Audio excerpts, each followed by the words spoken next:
Ces derniers mois, il y a eu beaucoup de discussions sur l'origine de la Covid-19. Tous les préparatifs ont été terminés et les experts de l'OMS se rendront en Chine ce week-end pour établir des plans scientifiques avec leurs homologues chinois en vue d'identifier la source zoonotique de la maladie. Les experts développeront la portée et le champ d'application et le mandat d'une mission internationale dirigée par l'OMS. L'objectif de cette mission est de mieux comprendre les autres animaux de la Covid-19 et d'établir comment la maladie s'est transmise des animaux aux humains. L'OMS continuera de communiquer les derniers progrès scientifiques aux médias et au public au fur et à mesure qu'il les obtiendra.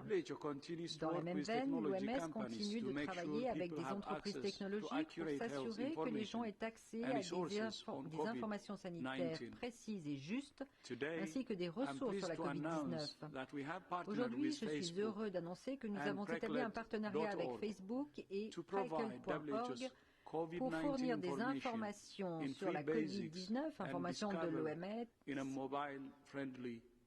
sur Free Basics and Discover dans un format mobile convivial. Grâce à cette collaboration, nous pourrons atteindre certaines des personnes les plus vulnérables qui pourront accéder à des informations sanitaires essentielles sans être obligés de payer les données dans plus de 50 pays. Nous avons lancé ce produit en anglais, en français, en espagnol et en arabe, et d'autres langues suivront dans les semaines à venir.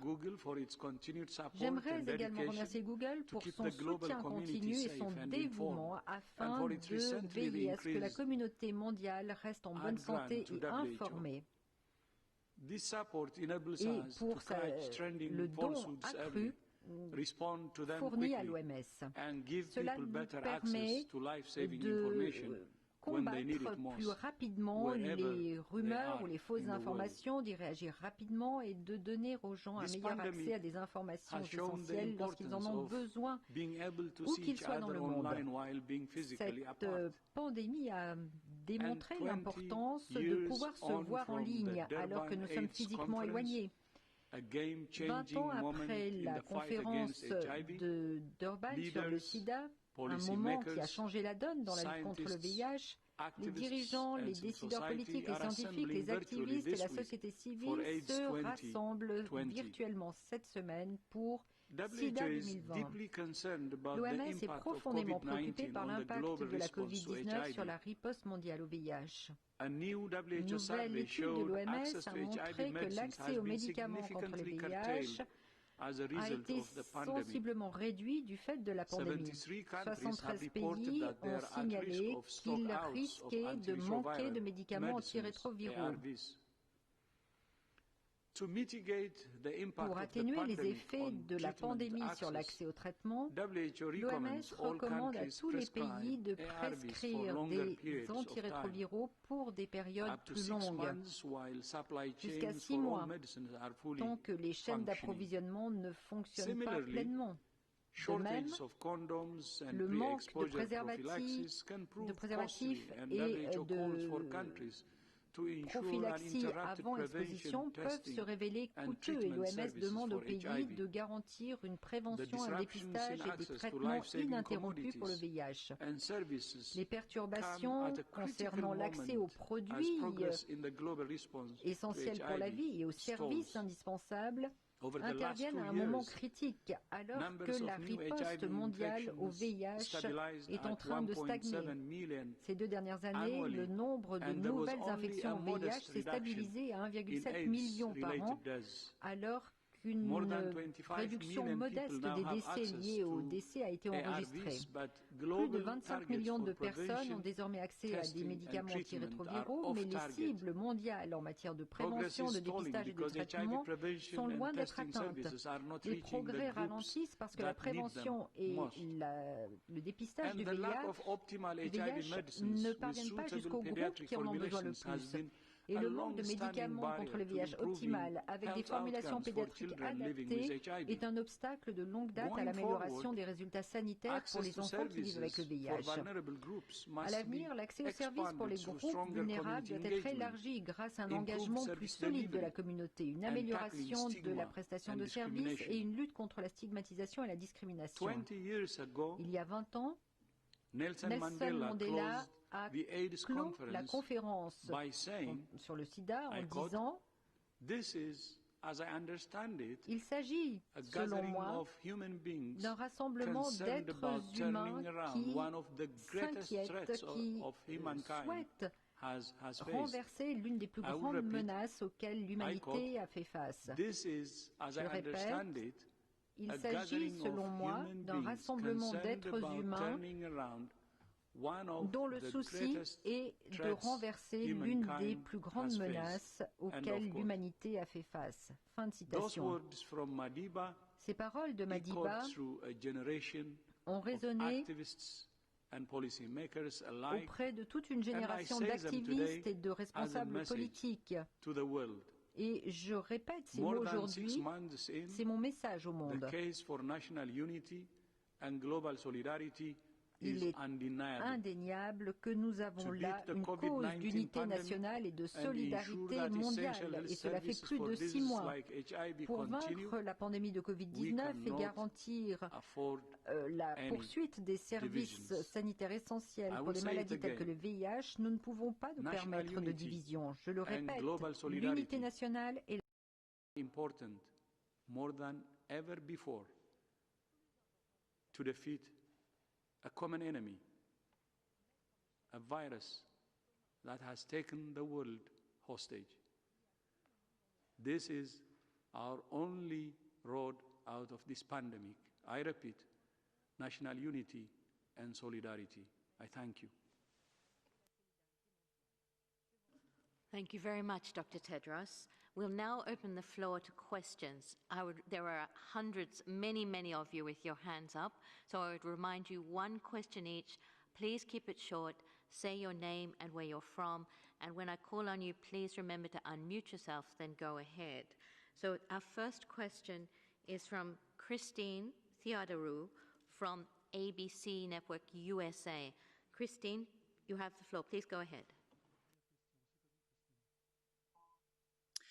Hi, I wanted to ask about the New York Times report previewing an open letter to be published by 239 scientists from around the world calling for the WHO to give greater acknowledgement to the risk of an airborne spread of COVID-19.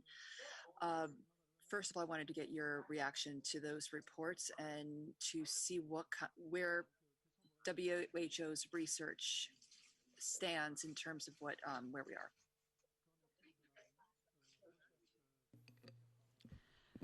Thank you for your question. So we have discussed and collaborated with many of the signatories of the articles that you have mentioned over the last few months.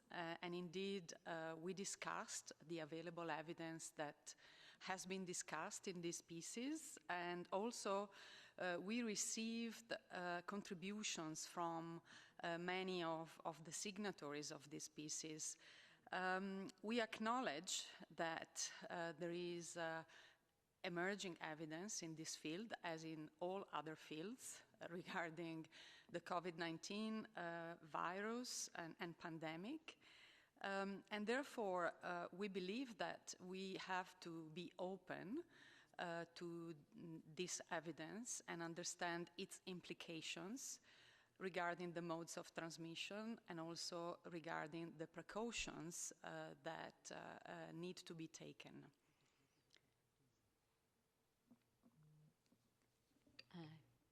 Would you like to add something, Maria? Just to say, thank you, Benedetta. Just to say that yes, we have been engaged with this group since April, when they first wrote to us on April 1st, and we've had an active engagement with them and with many of the signatories on this through different networks.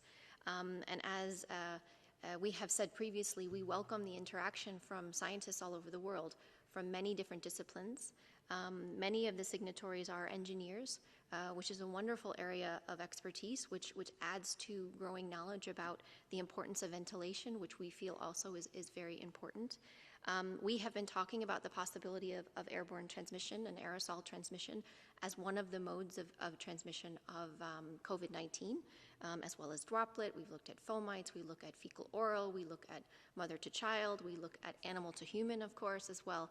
And so we are producing a scientific brief on summarizing where we are. We've been working on this for several weeks now, and we've engaged with a large number of groups, epidemiologists and clinicians, IPC specialists, engineers, mathematical modelers, to try to consolidate the growing knowledge around transmission. But we have spoken about the importance of all of the different potential modes of transmission. This is a respiratory pathogen, and so it is important that what we know fits into the guidance that we have, which is why a comprehensive package of interventions are required to be able to stop transmission. This includes not only physical distancing, it includes the use of masks where appropriate in certain settings, specifically where you can't do physical distancing, and especially for healthcare workers. So our focus on the use of masks, of course, is for healthcare workers, and to use airborne precautions where you have those aerosol generating procedures. But we're also looking at the possible role of airborne transmission in other settings where you have particularly closed settings where you have poor ventilation. So we will be issuing our brief in the coming days, and that will outline everything that we have in this area. Thank you very much, Drs. Alegranzi and Van Kerkhove. The next journalist with a question is Jérémy Lange of RFA. Jérémy, please go ahead. Yes, thank you so much. Can you hear me? Yes, please. Go ahead, please. Thanks. I will ask my question in French, if I may. It's kind of a follow-up of the previous question. Sur cette étude des scientifiques qui parlent d'une transmission dans l'air, malgré tout, est-ce que ce n'est pas inquiétant, cette étude, quand on pense que l'OMS a suspendu ses essais sur l'hydroxychloroquine après l'étude de Lancet qui a depuis été retirée, mais quand on pense que l'OMS a été très proactive sur ce sujet-là, est-ce que sur ce sujet de la transmission par l'air, est-ce que là aussi il n'y a pas lieu de donner des recommandations tout de suite dans un contexte où on est en plein été, en tout cas sur cet hémisphère, et la climatisation fonctionne dans tous les lieux publics, y compris à l'ONU. Donc, est-ce que ce n'est pas inquiétant? Merci. Thank you, Jérémy. Dr. Alegranzi will answer your question. So I'll answer in English if it's okay. So first of all, I would like to highlight that we encouraged and supported research in this field as well. You highlighted the hydroxychloroquine or the treatments field of research, but we have supported research in this field as well. And indeed, last week, as you may remember, we held an international research meeting where there were active discussions on infection prevention and control and modes of transmission. And our group, together with the experts who are part of it, really highlighted the importance of research in the field of different transmission routes, and in particular through droplets of different sizes, and understanding really what is the relative importance of this. And also understanding the dose of the virus that is needed, in particular in this route of transmission that is the aerosol or airborne transmission. So these are fields of research that are really growing and for which there is some evidence emerging but is not definitive. And therefore, the possibility of airborne transmission in public settings, especially in very specific conditions, crowded, closed, poorly ventilated settings that have been described, cannot be ruled out. However, the evidence needs to be gathered and interpreted, and we continue to support this. Regarding the measures that you were talking about, yes, indeed, we do recommend a number of measures like those mentioned by my colleague before, which take into consideration this possibility. In several of our guidance documents, we do recommend as much as possible avoiding closed settings and crowded situations. We do recommend appropriate and optimal ventilations of indoor environments, and also physical distancing, as you know, and when this is not possible, in areas with community transmission of the virus, we recommend the use of face masks, in particular fabric, non-medical masks for the public. So all of this is taken into consideration in our recommendations, as we previously said. So if I could just add to that, and just to say a few words about how WHO does its normative work, the guidelines and the standards and the recommendations that we make are based on a process that we've had now well established. And of course, we're constantly improving that process. We're constantly looking for innovations and how we can do better. And when you're in an emergency situation like we are, and when the science is constantly changing on a daily basis almost, we review some days up to 1,000 publications. The average is about 500 new publications a day. So there's a huge amount of new data that's being put out. Not all of it is of good quality. It needs to go through peer review, and that takes time. But we look at preprints and we look at peer-reviewed publications. We do what's called a systematic review of the evidence. It's also sometimes called a meta-analysis. When you have a large number of studies, you put them together and have a statistical method of trying to see where the evidence is pointing, in which direction. And as you know, every study that comes out is not always in agreement with the previous one. That's how science evolves, till you get a body of data. So you have bioengineers and experts in physics who do experiments in laboratories and come out with that kind of data. Now, whether that exactly reflects what happens in day-to-day settings and clinical settings, we cannot extrapolate, right? So then you have to take ecological descriptive data sometimes from outbreaks that happen in different settings, which may point in a certain direction, but then you cannot always rule out. For example, it may point to the fact that there could have been limited airborne transmission, but it could also be through fomites or other means.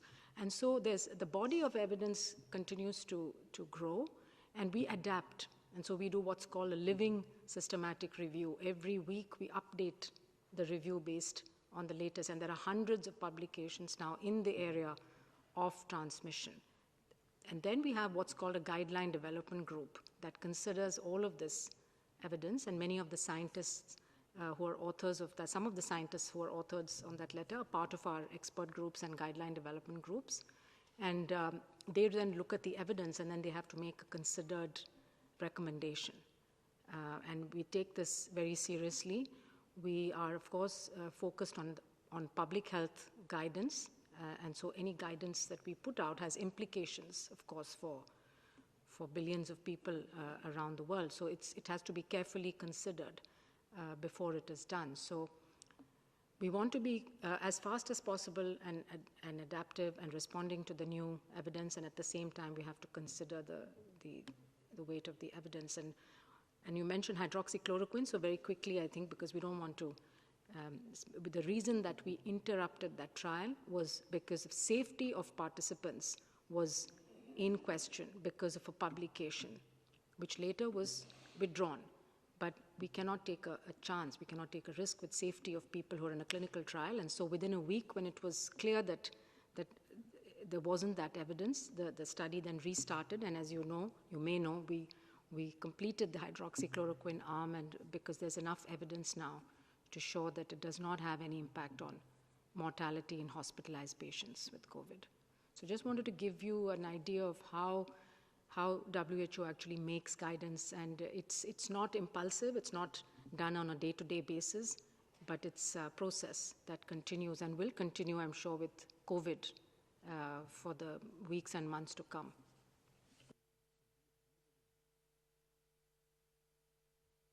Thank you very much for those comprehensive answers. We now have a question from Bianca Rosier from Globo, Brazil. Bianca, please go ahead. Hi, Margaret. Can you hear me? Very well. Please go ahead. Thanks a lot. Yeah, the Brazilian President Jair Bolsonaro just announced that he tested positive for coronavirus.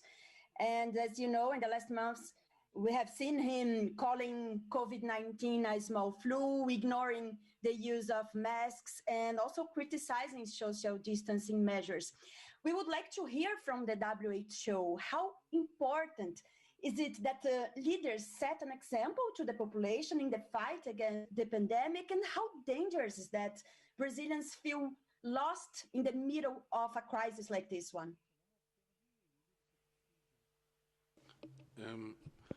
I'm sure Dr. Tedros will speak to this, but we certainly wish Mr. Bolsonaro very well, and we wish him a speedy and full recovery from this disease. Other leaders around the world have had similar experiences. I think it brings home for us all the reality of this virus, and no one is special in that regard. We're all potentially exposed to this virus. The virus doesn't really know who we are, whether we're prince or pauper. We're equally vulnerable, and I think what it really highlights is our collective vulnerability to this disease. So we wish Mr. Bolsonaro and his family the best in this regard. It is a time in any Brazil is a great nation that faces a difficult task and a difficult time. The numbers in Brazil have stabilized over the last number of days, and certainly the reproductive number across many of the states, while it still hovers above 1, it has moved down. However, the hospital system still remains under some pressure, and while it is still coping, and again with great regard to the skill and commitment of health workers all over Brazil, but hospital occupancy and ICU bed occupancy is still coping, but it's in many cases near critical. So Brazil faces many of those challenges. We hope, as I've said here previously, that Brazil can continue to develop and deliver the response at federal, state and at local level, that we see the unity of purpose and the sustained application of the comprehensive strategy that we have advocated for a very, very long time. And we trust that if Brazil can bring all of its health system, public health system, and its communities together, that Brazil can continue to make progress in the face of this disease. But I think the message to us all is we are all vulnerable to this virus. Yeah, thank you. I think Mike has said it all. We have been saying for a long time now, including at the early stages of the pandemic, that this virus is very dangerous. And we called it many times public enemy number 1. This is early days. It has 2 dangerous combinations. One, it moves fast, and also it's a killer. And that's why we were worried and warning the world continuously. So,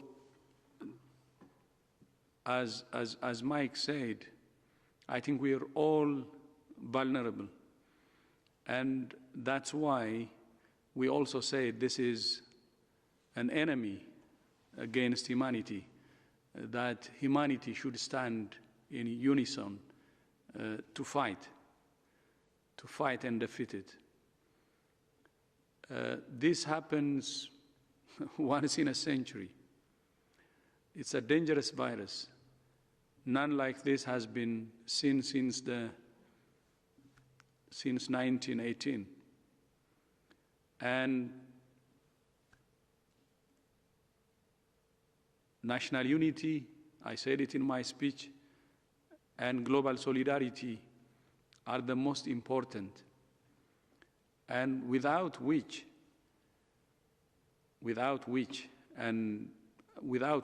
I don't think we can defeat this virus. And the divisions actually will be advantage to the virus. And not only Brazil, the whole Latin America doesn't look good. Cases are on the rise, deaths are on the rise, and even North America, Mesoamerica, except Canada. Canada is doing better. We're concerned. And in the rest of the world, although I said the deaths are leveling off, because some countries are showing some progress, but many countries are actually having more cases and deaths are on the rise. So it's very important to understand the seriousness of this virus and to be really serious. No country is immune, and no country is safe, and no individual can be safe. But having said this, we wish His Excellency, the President, well, and we wish him fast recovery. And I hope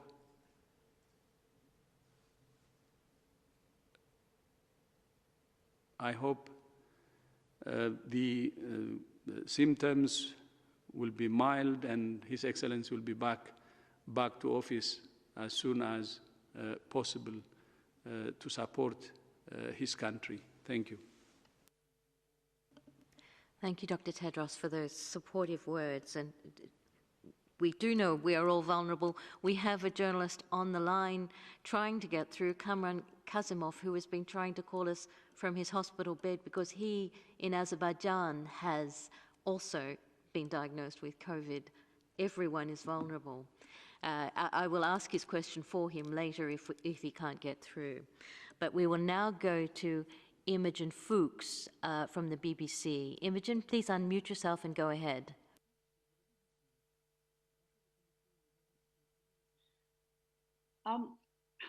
Thank you for my question.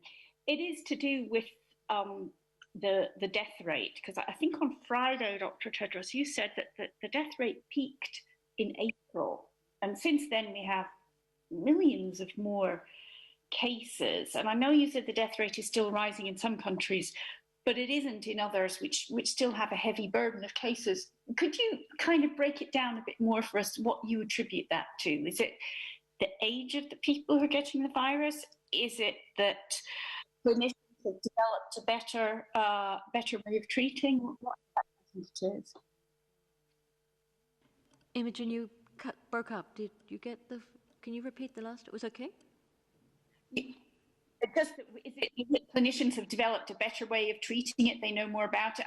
I'm interested in a breakdown of why the death rate isn't rising as fast as the cases. Thank you.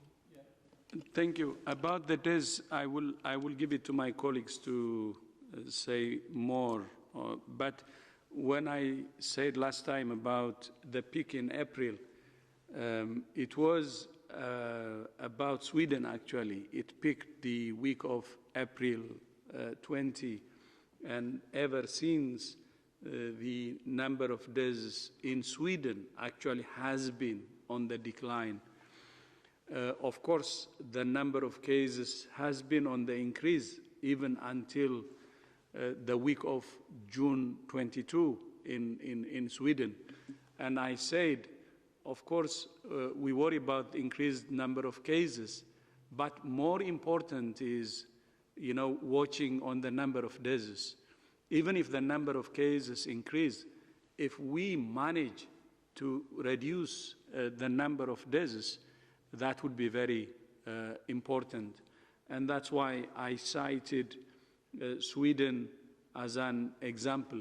And there are other countries whose death rate is actually on the decline. And that's why overall number of deaths globally has actually leveled off. But that doesn't mean that it's a success, because the leveling off of number of deaths globally is because of some countries. But in many countries, it's on the rise. And that's why we said, even if the number of cases are increasing, we have to focus especially on the number of deaths, and we need to have targeted approach to reduce the number of deaths.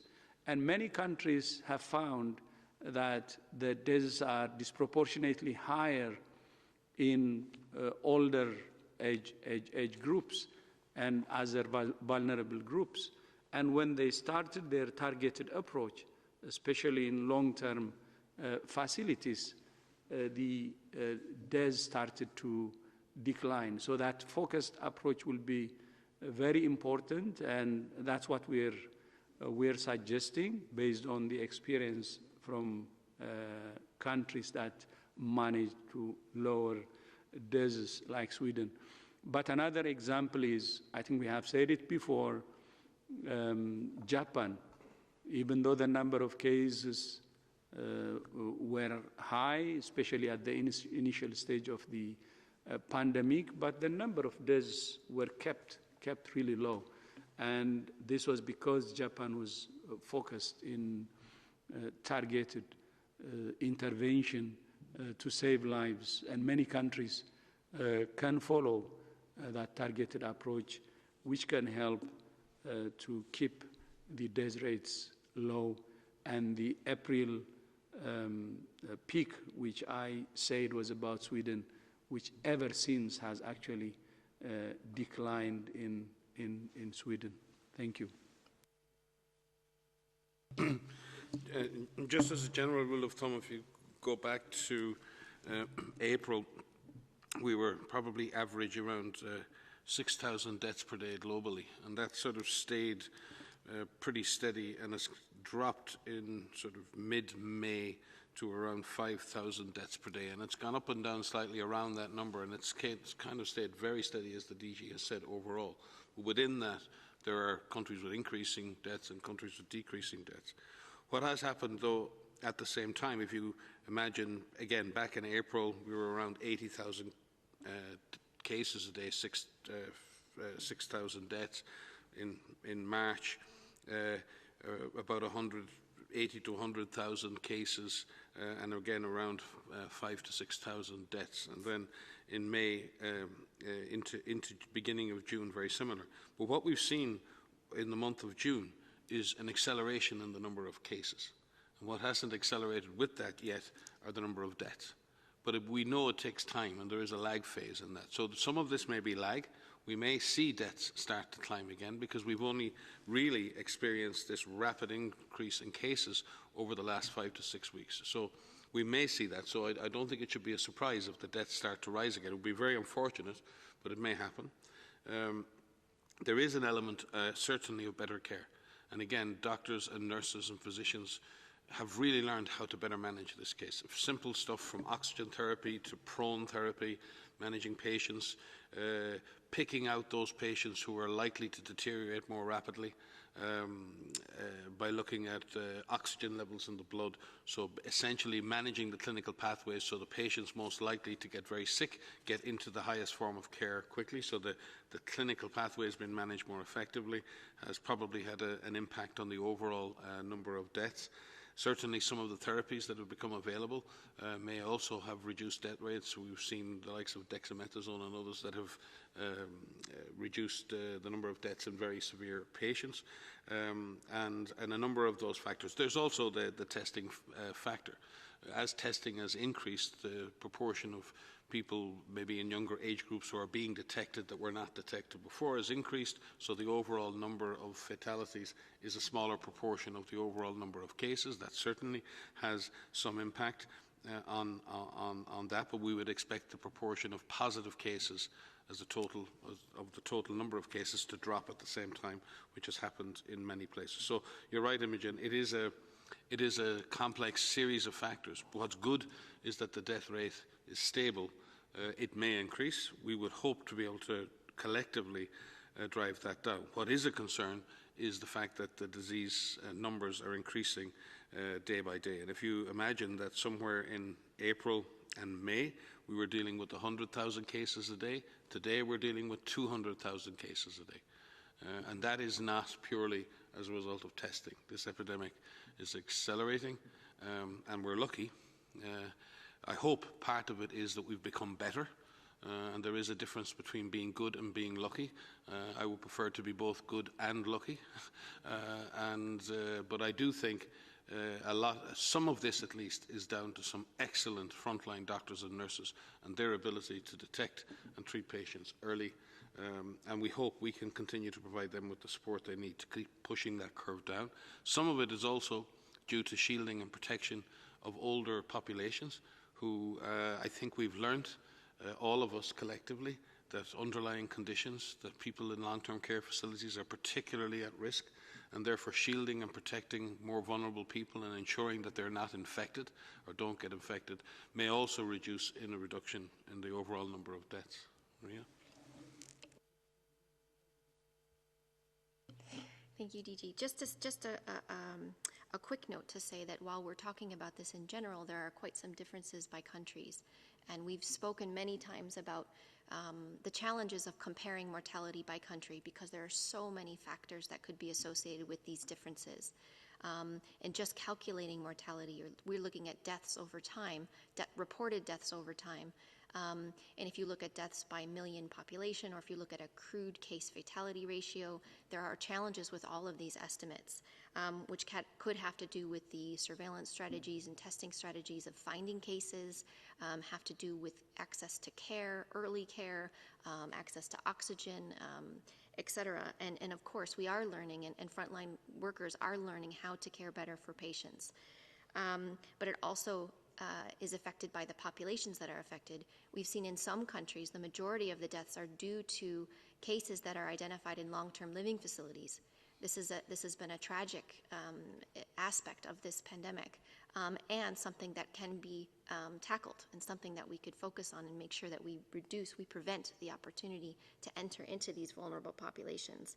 And then just to add that some countries will be revising the deaths as they go forward and looking at attributing deaths to COVID directly, indirectly, and whatnot. And there are systems in place in Europe, for example, the Euromomo program, which is looking at excess mortality across Europe, and there's other systems in place in other parts. So it will take us some time to really understand mortality.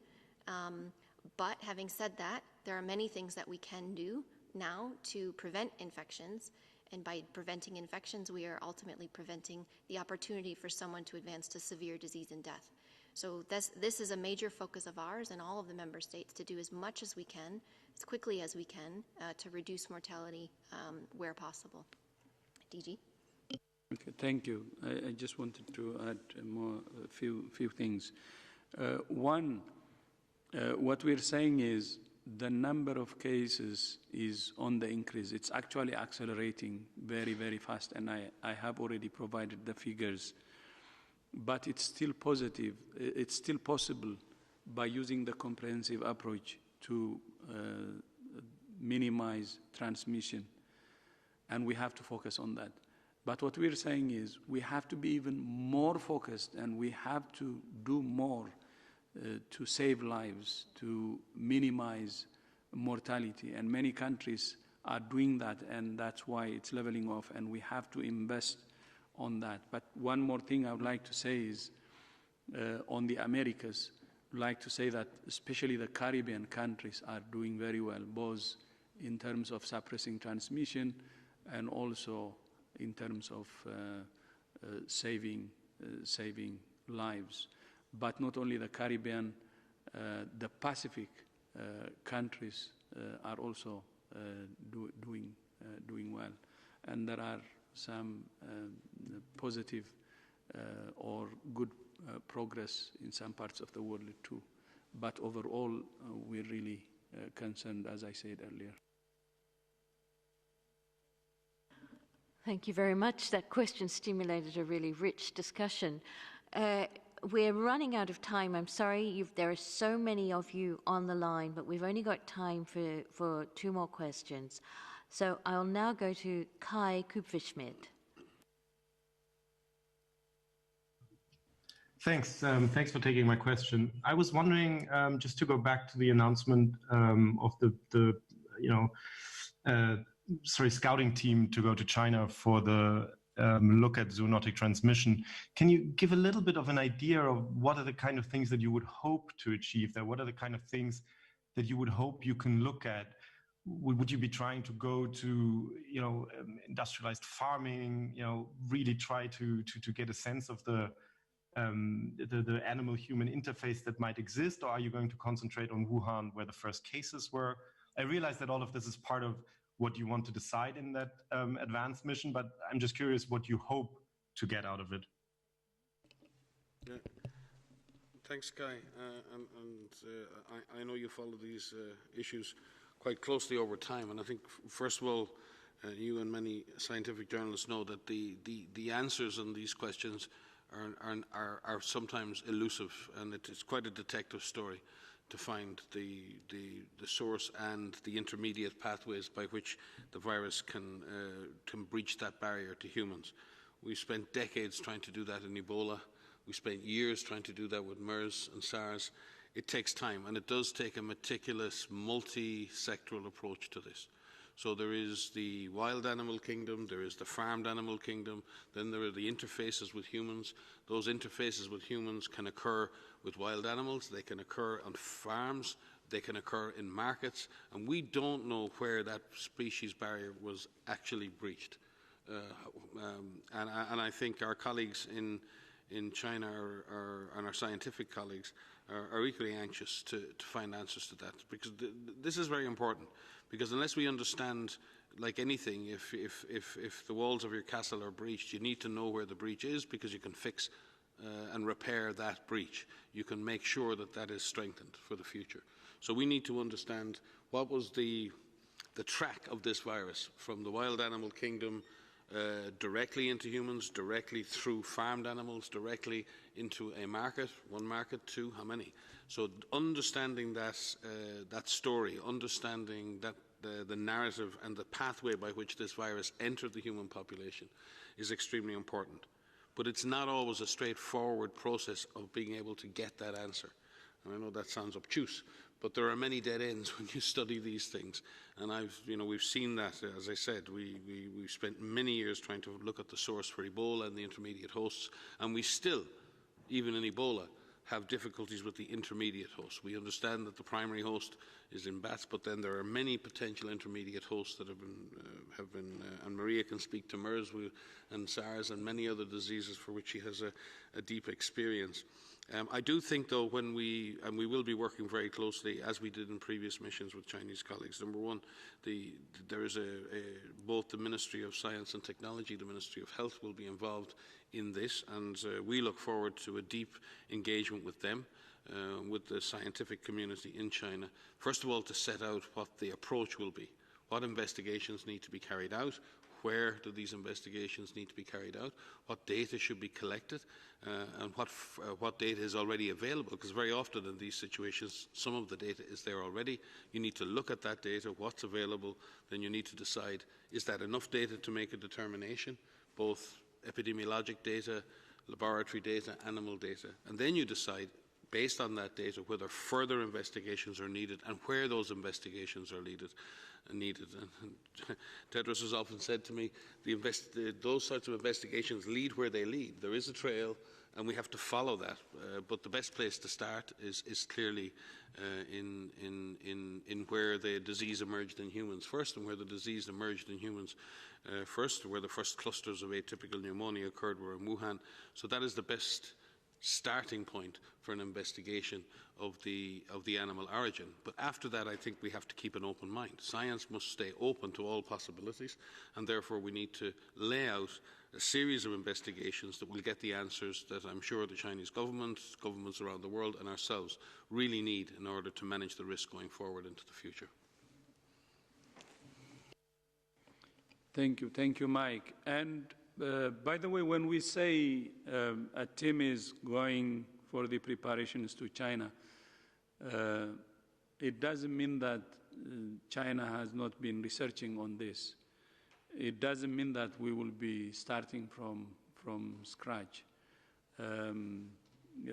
because there is capacity actually in China to do research.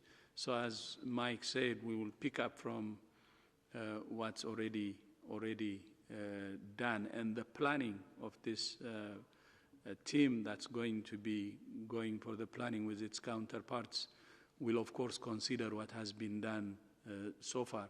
So we shouldn't consider as if there was no movement or no activity until now. Thank you. Thank you very much. As I said, we were trying to get through to Kamran Kasimov, but unfortunately we have not been able to get him. So we wish him well and wish him to, as everyone else who's fighting this virus. And and there is also an important press conference on HIV starting now. So I'll just hand it over to Dr. Tedros for final words. Thank you. Thank you, Margaret, and thank you also to all those who have joined online. And look forward to seeing you on Friday. Thank you so much.